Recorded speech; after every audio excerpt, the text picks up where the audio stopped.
اعوذ باللہ من الشیطان الرجیم بسم اللہ الرحمن الرحیم۔ معراج مصطفیٰ صلی اللہ علیہ وآلہ وسلم۔ حضور پاک صلی اللہ علیہ وآلہ وسلم کو مکی زندگی میں کتنے دکھ اور مصائب برداشت کرنا پڑے۔ اپنوں کی بیگانگی غرضی کا اس عرصہ میں ایسا کون سا دکھ تھا جو نہ آیا؟ کون سی ایسی مصیبت تھی جس نے گھیرا نہیں ڈالا؟ مگر پھر بھی حضور پاک صلی اللہ علیہ وآلہ وسلم کی پیشانی پر کوئی بل پڑا نہ، چہرے کا رنگ بدلا نہ، مایوسی چھائی نہ، کسی کے لیے بددعا نہیں دی۔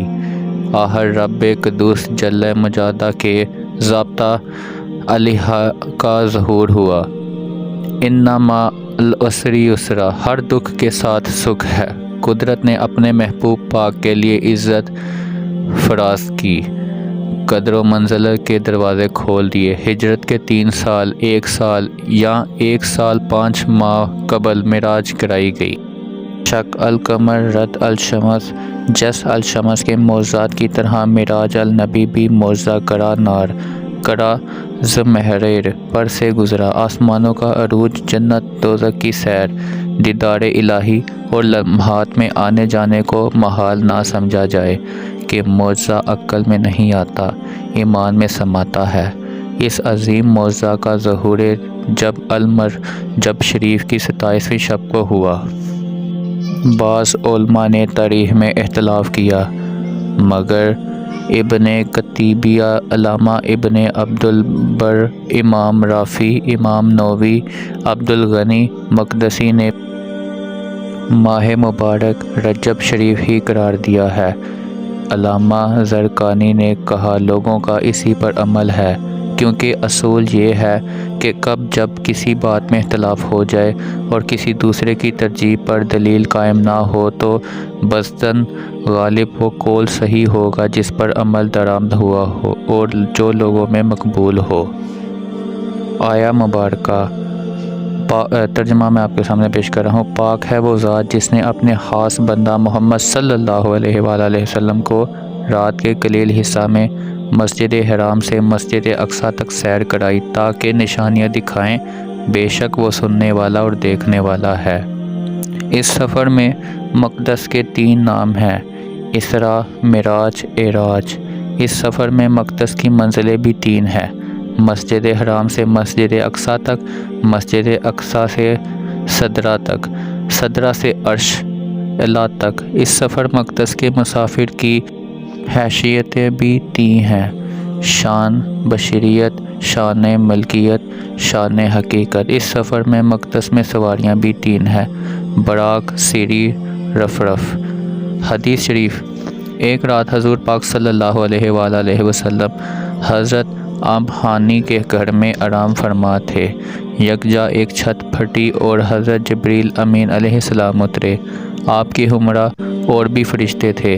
آپ کو بیدار کیا اور مسجد حرام میں لے گئے اور ایک سونے کا تشت لایا گیا جو ایمان اور حکمت سے بھرا ہوا تھا۔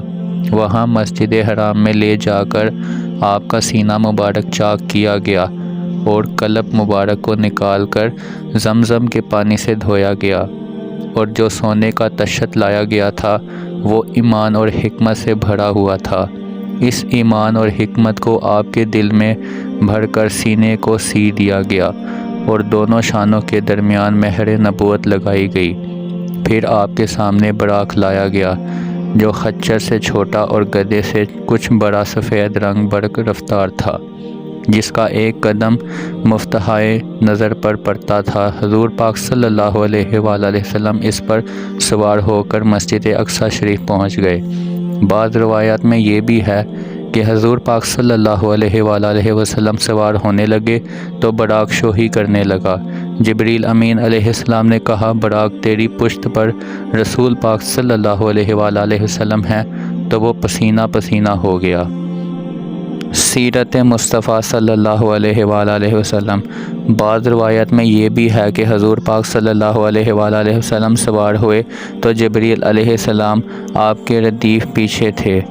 حدیث معراج کو مندرجہ ذیل صحابہ نے بیان کیا جو میں آپ کو بتانے لگا ہوں۔ عمر فاروق رضی اللہ تعالیٰ عنہ، علی مرتضیٰ، عبداللہ بن مسعود، ابو ذر، انس بن مالک بن سا، ابو ہریرہ، ابو سعید خدری، عبداللہ بن عباس بن اوس، ابی بن کعب، عبد الرحمن بن قرظہ، ابو لیلہ، عبداللہ بن عمر، صابر انصاری، حذیفہ بن یمان۔ اس حدیث میں معراج میں جو شخص صدر کا ذکر ہے، اس میں کئی حکمتیں ہیں۔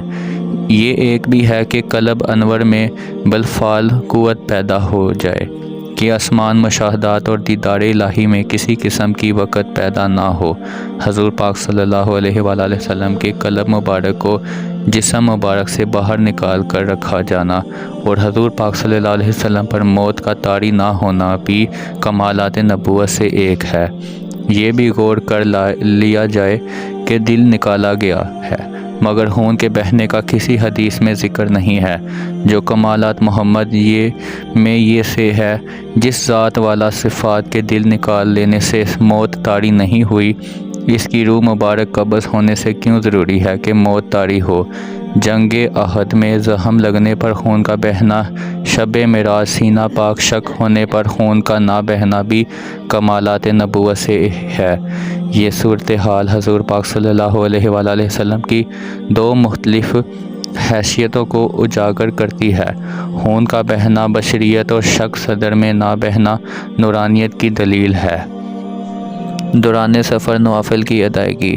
شداد بن اوس فرماتے ہیں کہ حضور پاک صلی اللہ علیہ وسلم نے فرمایا، دوران سفر سیر اغز ایک ایسی زمین پر جس میں کھجور کے درخت بہت زیادہ تھے۔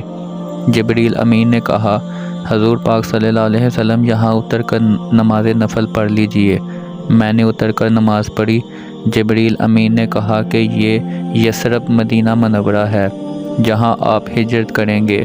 پھر وہاں سے آگے کا سفر شروع ہوا۔ ایک اور مقام پر جبریل علیہ السلام نے کہا کہ یہاں اتر کر نماز پڑھیں۔ میں نے وہاں نماز پڑھی۔ جبریل علیہ السلام نے بتایا، آپ نے وادی سینا میں شجرہ موسیٰ کے پاس نماز پڑھی ہے۔ بتایا، اسی مقام پر اللہ تعالیٰ نے موسیٰ علیہ السلام سے کلام فرمایا تھا۔ پھر وہاں سے آگے چلے تو جبریل علیہ السلام نے ایک اور جگہ پر کہا، یہاں بھی اتر کر نماز پڑھ لیں۔ میں نے اتر کر نماز پڑھی۔ جبریل علیہ السلام نے بتایا، آپ نے مدین میں نماز پڑھی ہے جو شعیب علیہ السلام کا مسکن تھا۔ پھر آگے روانہ ہوئے تو جبریل امین نے ایک اور جگہ نماز پڑھنے کو کہا۔